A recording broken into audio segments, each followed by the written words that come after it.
One piece सिर्फ एक कहानी नहीं है, ये एक सपना है। ये एक ऐसी कहानी है जो असंभव परिस्थितियों, अटूट रिश्तों और खुद से भी बड़े किसी लक्ष्य को पाने की लगातार कोशिश को दिखाती है। और शायद यही वजह है कि ये दिल को इतनी गहराई से छूती है। बचपन से ही मैं उन किरदारों से प्रेरित रहा हूँ जो बड़े सपने देखने की हिम्मत रखते थे। ऐसे किरदार जो नामुमकिन चुनौतियों का सामना करते थे, फिर भी किसी तरह आगे बढ़ने की ताकत ढूंढ लेते थे। वही जज्बा मुझे वन पीस में मिला। लफी का पायरेट किंग बनने का सपना, जोरो का कभी हार न मानने का वादा, ये सब हमारे अपने जीवन के सपनों, आजादी, मकसद और उन चीजों की रक्षा करने की ताकत का आईना है जो हमारे लिए सबसे ज्यादा मायने रखती है। ये वीडियो सिर्फ एक रिकैप नहीं है, ये एक सेलिब्रेशन है। 30 घंटे से भी ज्यादा समय में हर आंख, हर लड़ाई, हर दिल टूटने और हर जीत को दोबारा जीना, जिसने वन पीस को आज का इतना बड़ा फेनोमेनन बनाया है। ईस्ट ब्लू से लेकर न्यू वर्ल्ड तक हम उन पलों में उतरेंगे जिन्होंने इस सफर को आकार दिया और इसकी विरासत को अमर बना दिया। तो उन सभी लोगों के लिए जिन्होंने कभी कोई पागल सा सपना देखा है, चाहे आप एक डाई हार्ड फैन हो या सिर्फ वन पीस की इस लेजेंड के बारे में जानना चाहते हो, मेरे साथ इस अद्भुत सफर पर चलिए। यही वो जगह है जहाँ लेजेंड्स बनते हैं। なんだとまだいたのか。ほらルフィ、今一緒に海賊になる仲間を探してるんだよ。海賊だと。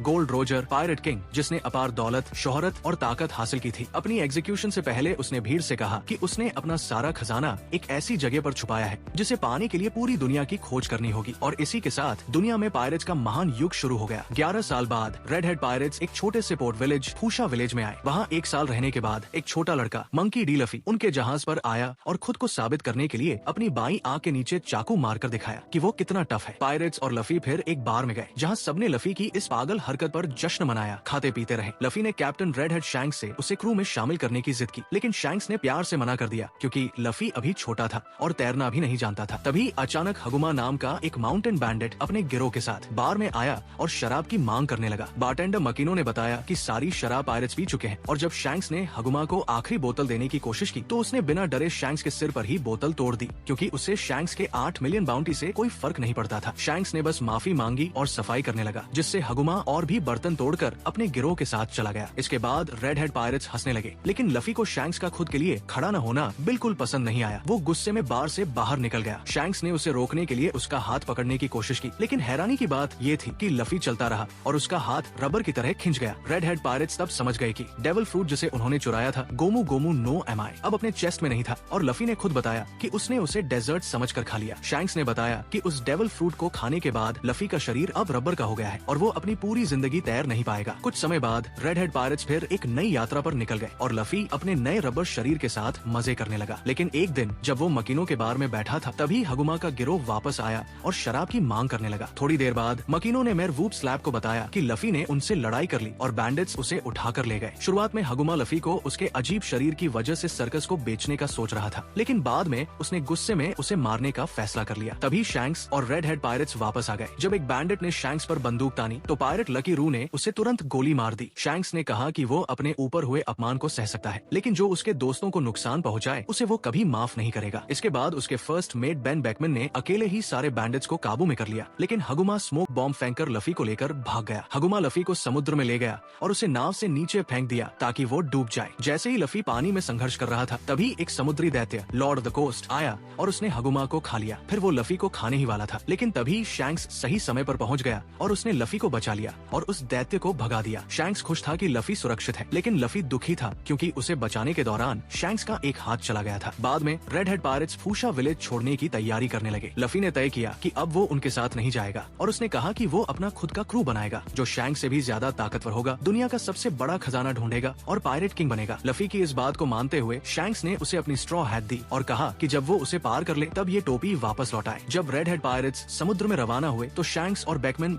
दोनों को यकीन था कि लफी भविष्य में कुछ बड़ा करेगा। 10 साल बाद लफी एक छोटी नाव में खुद समुद्र में निकल पड़ा। लॉर्ड ऑफ द कोस्ट फिर से उसके सामने आया, लेकिन इस बार लफी ने गोमू गोमू नो पिस्टल का इस्तेमाल करते हुए अपना हाथ आगे बढ़ाकर उसे एक लंबी दूरी का पंच मारकर हरा दिया। समुद्र में आगे बढ़ते हुए लफी ने योजना बनाई कि वो कम से कम 10 क्रूमेट्स भर्ती करेगा, एक जॉली रोजर बनाएगा और पायरेट किंग बनेगा। समुद्र में बहते हुए लफी एक बैरल में बंद हो गया। एक गुजरते क्रूज शिप के सेलर्स ने उस बैरल को उठा लिया, लेकिन तभी उस जहाज पर अलविदा नाम की पायरेट के शिप से हमला हो गया। बैरल लुढ़कता भागता हुआ किचन में पहुंच गया। जैसे ही क्रूज शिप के सेल्स नष्ट हो गए, अलविदा के पायरेट्स जहाज पर चढ़ गए और उसका सामान लूटने लगे और अलविदा ने अपने एक चोर बॉय कोबे को भी जहाज पर भेज दिया। इसी बीच एक लड़की मौका देखकर अलविदा के जहाज पर चुपके से चढ़ गई ताकि वो उसके खजाने चुरा सके। कोबे और बाकी पायरेट्स ने बैरल को देखा और उसके अंदर सोते हुए लफी को पाया। लफी ने उन दुश्मन पायरेट्स को हराने के बाद कोबे के साथ पैंट्री में जाकर रखा हुआ खाना खाना शुरू कर दिया। लफी बताता है कि उसने अपनी पायरेट जर्नी शुरू करने के लिए समुद्र में कदम रखा था, लेकिन उसकी छोटी नाव एक व्हर्लपूल में फंसकर टूट गई और वो एक बैरल में फंसकर समुद्र में बहता रह गया। कोबे बताता है कि वह एक छोटी नाव में था, लेकिन अलविदा के पायरेट्स ने उसे पकड़ लिया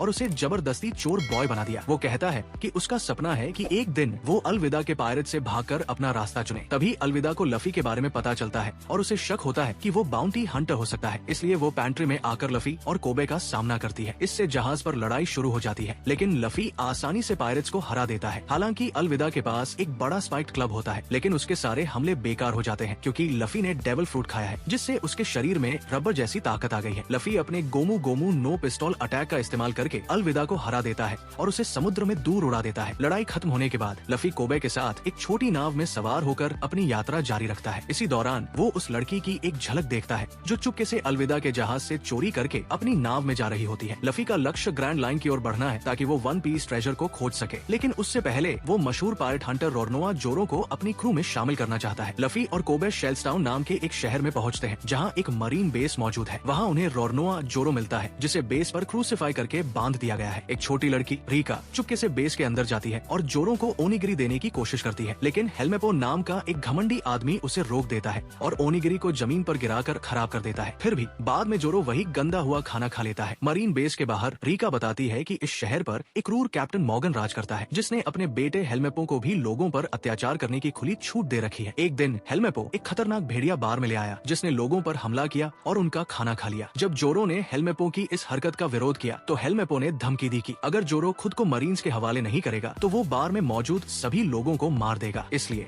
जोरो ने खुद को सरेंडर कर दिया और उसे 1 महीने तक क्रूसिफाई करने की सजा दी गई। बाद में हेलमेपो ये खुलासा करता है कि वह जोरो को मारने वाला है, जबकि उसने उससे वादा किया था कि उसे छोड़ दिया जाएगा। लफी उसकी इस बेईमानी पर उसे मारता है और फिर मरीन बेस की ओर बढ़ता है ताकि जोरो की कॉन्फिस्केटेड कटानास को वापस ला सके। इसी बीच मॉर्गन अपने आदमियों को आदेश देता है कि बेस की छत पर उसकी एक बड़ी स्टैचू बनाई जाए, लेकिन लफी छत पर पहुंचते ही गलती से उस स्टैचू को तोड़ देता है। लफी हेलमेपो को पकड़कर वहां से भागता है और बिल्डिंग में तलाश करते हुए जोरो की कटानास ढूंढ लेता है। उसी समय वही लड़की जिसने अलविदा के जहाज से चोरी की थी मरीन बेस में भी घुसकर वहां से सामान चुराने लगती है। दूसरी तरफ कोबे जोरो को क्रॉस से आजाद करने की कोशिश करता है, लेकिन मॉर्गन उसे देख लेता है और अपने सैनिकों को उन पर गोली चलाने का आदेश देता है। तभी लफी वहां पहुंचता है और अपने रबर शरीर की मदद से गोलियों को वापस मोड़ देता है। वो जोरो को उसकी कटानास वापस देता है और जोरो उनका इस्तेमाल करके खुद को आजाद करता है और मरीन्स के हमलों का सामना करता है। अंत में वो लफी की क्रू में शामिल होने के लिए तैयार हो जाता है अगर वो इस लड़ाई से जिंदा बच जाता है। हालांकि लफी के डेविल फ्रूट की ताकत और जोरो के 3 स्वॉर्ड स्टाइल के सामने मॉर्गन साफ तौर पर कमजोर पड़ रहा था। फिर भी मॉर्गन अपने आदमियों को उन पर हमला करने का आदेश देता है। मॉर्गन खुद भी लड़ाई में उतरता है, जहां उसका दाहिना हाथ एक एक्स ब्लेड से बदला हुआ होता है। लफी मॉर्गन पर भारी पड़ रहा होता है, लेकिन तभी हेलमेपो कोबे को बंधक बना लेता है और उसे गोली मारने की धमकी देता है। इसी बीच जब लफी का ध्यान भटक जाता है, मॉर्गन पीछे से उस पर हमला करने की कोशिश करता है। लफी तुरंत हेलमेपो के चेहरे पर मुक्का मारता है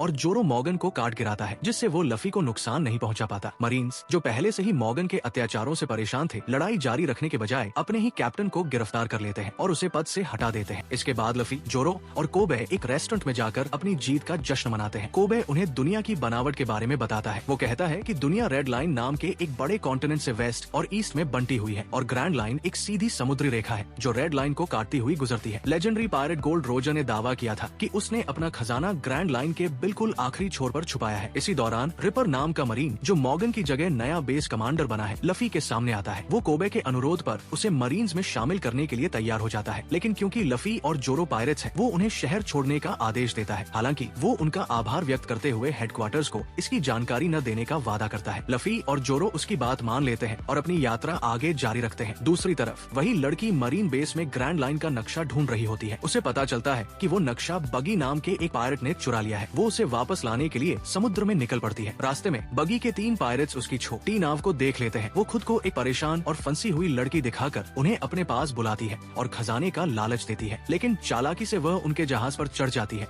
और उन्हें बिना बताए जहाज लेकर भाग जाती है। उसी दौरान तेज तूफान की वजह से पायरेट्स का जहाज पलट जाता है। इधर लफी और जोरो अपनी अगली मंजिल की ओर बढ़ रहे होते हैं, लेकिन रास्ते में नाव के हिलने से लफी की उसकी खास स्ट्रॉ हैट गिर जाती है। जोरो उसे वापस ले आता है और तब इस टोपी की अहमियत के बारे में बताया जाता है। बचपन में लफी की दोस्ती शैंक्स नाम के एक पायरेट कैप्टन से हुई थी, जो उसके गांव में रहता था। एक दिन बार में लफी ने गलती से गोमू गोमू नो एमाई नाम का डेविल फ्रूट खा लिया, जिसे शैंक्स अपनी यात्रा के दौरान लाया था। इस फल को खाने के बाद लफी का शरीर रबर जैसा हो गया, लेकिन वो हमेशा के लिए तैरने की क्षमता खो बैठा। इसके बाद हिगुमा और उसके माउंटेन बैंडिट्स ने लफी को डराया और धमकाया। हालांकि शैंक्स और उसके पायरेट्स उसकी मदद के लिए आए, लेकिन हिगुमा लफी को पकड़कर भागने में सफल हो गया। हिगुमा एक छोटी नाव में समुद्र की ओर भाग गया और उसने लफी को पानी में फेंक दिया ताकि वो डूब जाए। तभी एक सी किंग, एक खतरनाक समुद्री दैत्य वहाँ प्रकट हुआ और उसने हिगुमा को पूरा निगल लिया और फिर वो लफी को निशाना बनाने वाला था। शैंक्स ने समय पर पहुंचकर लफी को बचा लिया, लेकिन इस दौरान उसने अपना बायां हाथ खो दिया। कुछ समय बाद रेड हेड पायरेट्स फूशा विलेज छोड़कर ग्रैंड लाइन की ओर रवाना हो गए। जाने से पहले शैंक्स ने अपनी स्ट्रॉ हैट लफी को सौंप दी और उसे सुरक्षित रखने को कहा। सालों तक लफी ने उस टोपी को अपने आइडल की याद के रूप में संभाल कर रखा। वर्तमान में एक बड़ा पक्षी लफी को पकड़कर आसमान में ले जाता है। दूसरी ओर बग्गी के पायरेट्स, जो समुद्र में फंसे हुए थे, जोरो की नाव ढूंढ लेते हैं और उसे कब्जा करने की कोशिश करते हैं, लेकिन जोरो उन्हें आसानी से हरा देता है। बग्गी के पायरेट्स बताते हैं कि बग्गी एक खतरनाक पायरेट है जिसके पास अपनी डेविल फ्रूट की शक्ति है। इसी बीच वो पक्षी जिसे कैनन से मार गिराया गया था, लफी को छोड़ देता है, जिससे वो बग्गी के इलाके में गिर जाता है। वहाँ उसकी मुलाकात पहली बार उस फीमेल थीफ से होती है जिसने नक्शा चुराया था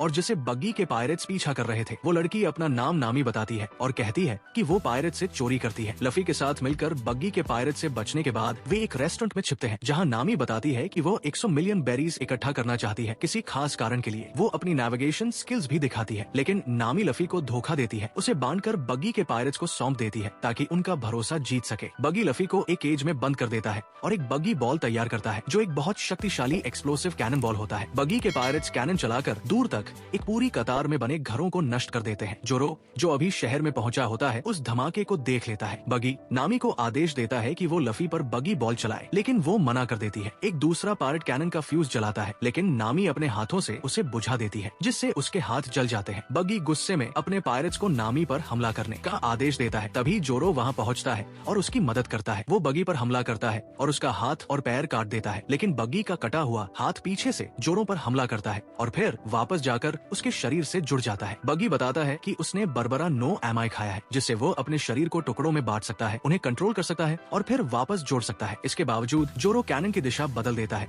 और उसे बग्गी के पायरेट्स की तरफ मोड़ देता है। नामी फिर से फ्यूज जलाती है और कैनन चला देती है। बग्गी के पायरेट्स को पीछे हटाने के बाद घायल जोरो लफी के केज को घसीटते हुए एक पेट फूड शॉप तक ले जाता है। वहाँ टाउन का मेयर आता है और जोरो को अपने घर ले जाकर उसका इलाज करता है। इस दौरान लफी चौचो नाम के एक कुत्ते से मिलता है, जो उस दुकान की रक्षा कर रहा होता है। मेयर बताता है कि चौचो का मालिक बीमारी से मर गया था और अब वो अपने मालिक की याद में उस दुकान की रक्षा करता है। हालांकि नामी लफी के केज की चाबी लेकर आती है, लेकिन चौचो उसे खा जाता है, जिससे लफी बाहर नहीं निकल पाता। बग्गी अपने first mate Mohji the beast tamer को भेजता है ताकि वो जोरो को ढूंढकर खत्म कर सके। मोजी अपने शेर रिची पर सवार होकर आता है और लफी को अभी भी केज में फंसा हुआ पाता है। मोजी रिची को आदेश देता है कि वो लफी पर हमला करे, लेकिन गलती से वो उसका केज तोड़ देता है और लफी आजाद हो जाता है। इसके बाद रिची लफी को एक घर में फेंक देता है, जिससे वो घर टूट जाता है। रिची दुकान में घुसकर खाना लूटता है और उसे आग लगा देता है, जबकि चौचो उसे बचाने की पूरी कोशिश करता है, लेकिन असफल रहता है। मोजी की इस हरकत को देखकर लफी चौचो की मदद के लिए आगे आता है और रिची और मोजी दोनों को हरा देता है। इसके बाद वो आग से बचा हुआ पेट फूड का एक डिब्बा चौचो को देता है। मोजी हारकर बग्गी के पास लौटता है और उसे सब बताता है। बदले की भावना में बग्गी एक बग्गी बॉल चलाता है, जो मेयर के घर को उड़ा देता है, जहाँ उस समय जोरो मौजूद होता है। हालांकि जोरो उस धमाके से बच जाता है, लेकिन मेयर बग्गी के इस हमले से नाराज होकर उसका सामना करने का फैसला करता है। नामी भी लफी और जोरो के साथ मिलकर अस्थायी रूप से बग्गी के खिलाफ लड़ने का फैसला करती है। लफी मेयर को बेहोश कर देता है ताकि वो लड़ाई में खुद को नुकसान न पहुंचाए। बग्गी फिर एक और बग्गी बॉल चलाता है, लेकिन लफी अपने रबर शरीर से उसे वापस मोड़ देता है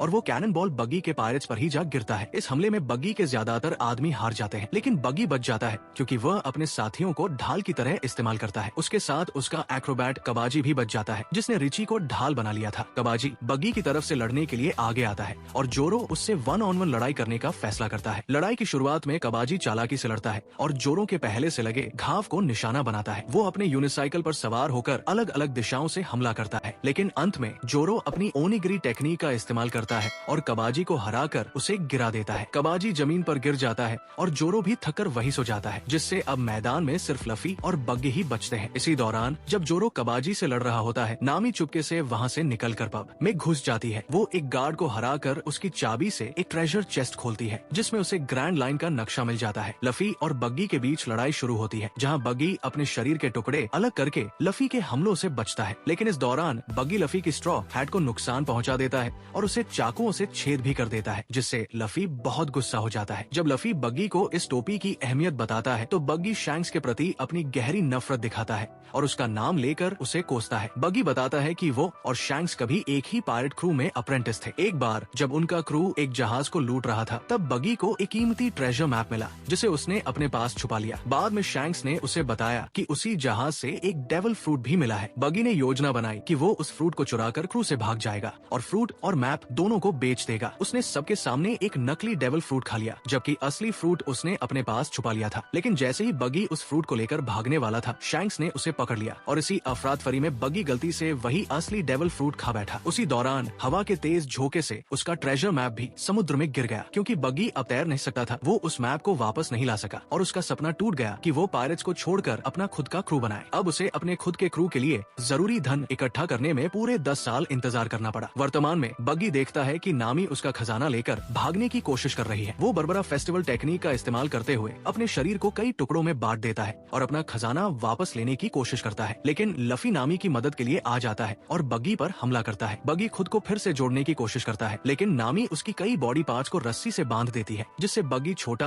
और कमजोर हो जाता है। तभी लफी उसे गोमू गोमू नो बाजुका से जोरदार हमला करके हवा में उड़ा देता है और शहर से बाहर फेंक देता है। नामी लफी को ग्रैंड लाइन का मैप दे देती है, जबकि बग्गी का बाकी खजाना वो अपने पास रखती है। वो कुछ समय के लिए क्रू के साथ चलने के लिए तैयार हो जाती है, ताकि वो और बेरीज इकट्ठा कर सके। इसी बीच ऑरेंज टाउन के लोग, जो बग्गी के हमले के कारण शहर छोड़कर बाहर चले गए थे, अपने मेयर की चिंता करते हुए वापस लौटने का फैसला करते हैं। लेकिन जब वे वापस आते हैं तो शहर में सिर्फ लफी और उसका क्रू ही बचा होता है, इसलिए वे गलती से उन्हें ही शहर के विनाश के लिए जिम्मेदार मान लेते हैं। गुस्से में लोग उनका पीछा करने लगते हैं और लफी वहाँ से भाग जाता है। चौचौ, जो उनके असली इरादों को समझता है, लोगों को रोक देता है, जिससे क्रू को वहाँ से निकलने का मौका मिल जाता है। शहर में वापस मेयर बूडल होश में आता है और देखता है कि बग्गी के पायरेट्स को हरा दिया गया है। वो पियर पर जाकर क्रू का धन्यवाद करता है जब वे वहाँ से रवाना हो रहे होते हैं। लेकिन नामी हैरान रह जाती है जब लफी अपना सारा खजाना वही छोड़ देता है, ताकि शहर के लोग उससे अपने घरों की मरम्मत कर सके। क्रू के पास ग्रैंड लाइन के लिए सही जहाज नहीं होता, इसलिए वे सिर्फ विलेज नाम के एक छोटे द्वीप पर जाने का फैसला करते हैं, ताकि एक बेहतर शिप मिल सके। सिर्फ विलेज में एक शरारती लड़का गांव वालों को बेवकूफ बनाता है कि पायरेट्स गांव पर हमला करने वाले हैं और गांव वाले उसे भगा देते हैं। लेकिन तभी यूसोप के प्रेटेंड पायरेट क्रू का एक बच्चा उसे बताता है कि असली पायरेट्स सच में द्वीप पर आ गए हैं। यूसोप और उसकी टीम समुद्र किनारे जाकर लफी और उसके साथियों का सामना करते हैं। यूसोप उन्हें डराने और भगा देने की कोशिश करता है, लेकिन लफी उसकी हर चाल को समझ जाता है। लफी समझ जाता है कि यूसोप यसोप का बेटा है, जो शैंक्स के क्रू का हिस्सा था। इसके बाद वे एक लोकल रेस्टोरेंट में खाना खाने रुकते हैं और फिर पहाड़ी पर बने एक बड़े मैंशन में जाते हैं, ताकि उसके मालिक से मदद मांग सके। उस मैंशन की मालकिन काया होती है, जिसकी उसके माता पिता की मौत के बाद उसका बटलर क्लाहडोर उसकी देखभाल करता है। हालांकि यूसोप ही एकमात्र व्यक्ति है जो काया को खुश कर पाता है, फिर भी क्लाहडोर उसे मैंशन में अंदर आने से रोक देता है। क्लाहडोर यूसोप की खराब छवि के कारण उसे मैंशन में घुसने से रोक देता है, लेकिन फिर भी यूसोप चुपके से अंदर जाकर काया से मिलता है। लफी और उसका क्रू भी उसके पीछे पीछे मैंशन में घुस जाते हैं, लेकिन क्लाहडोर उन्हें ट्रेसपासिंग के लिए पकड़ लेता है। इसी बीच शहर के बाहर एक अजीब आदमी दिखाई देता है, जो मूनवॉक करते हुए सड़क पर आ रहा होता है। क्लाहडोर क्रू का सामना करता है और उन्हें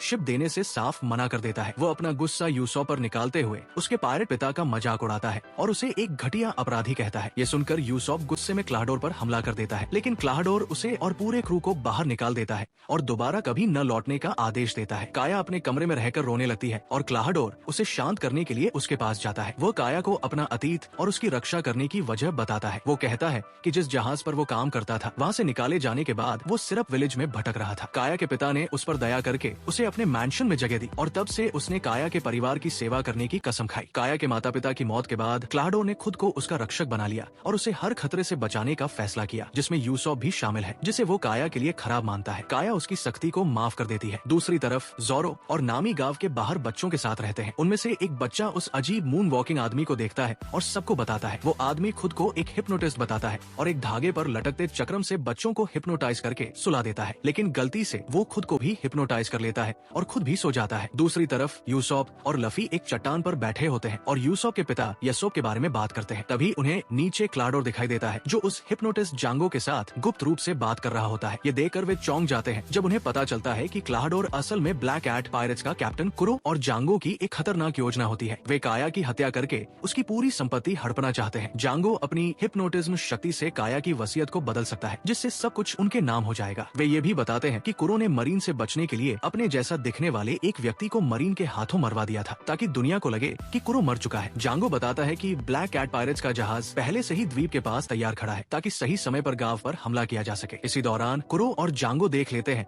कि लफी और उसोप उनकी बातें सुन रहे हैं। जांगो तुरंत अपनी हिप्नोटिज्म शक्ति का इस्तेमाल करता है और लफी को सुला देता है, जिससे वो चट्टान से नीचे गिर जाता है। वे उसोप का पीछा नहीं करते, क्योंकि उन्हें यकीन होता है कि गांव वाले उसकी बातों पर विश्वास नहीं करेंगे। उसोप तुरंत गांव की ओर भागता है ताकि सबको सच बता सके। दूसरी तरफ नामी और जोरो लफी को ढूंढते हुए चट्टान के पास पहुंचते हैं। उन्हें लफी नीचे गिरा हुआ मिलता है, लेकिन वो सुरक्षित होता है। वे उसे जगाते हैं और लफी उन्हें क्लाहाडोर की असली साजिश के बारे में बताता है। उधर उसोप गांव की ओर दौड़ता रहता है ताकि किसी तरह लोगों को आने वाले खतरे के बारे में सचेत कर सके। और इसी के साथ ये पार्ट खत्म होता है। नेक्स्ट पार्ट के लिए चैनल को सब्सक्राइब करें और वीडियो को लाइक करना मत भूलें।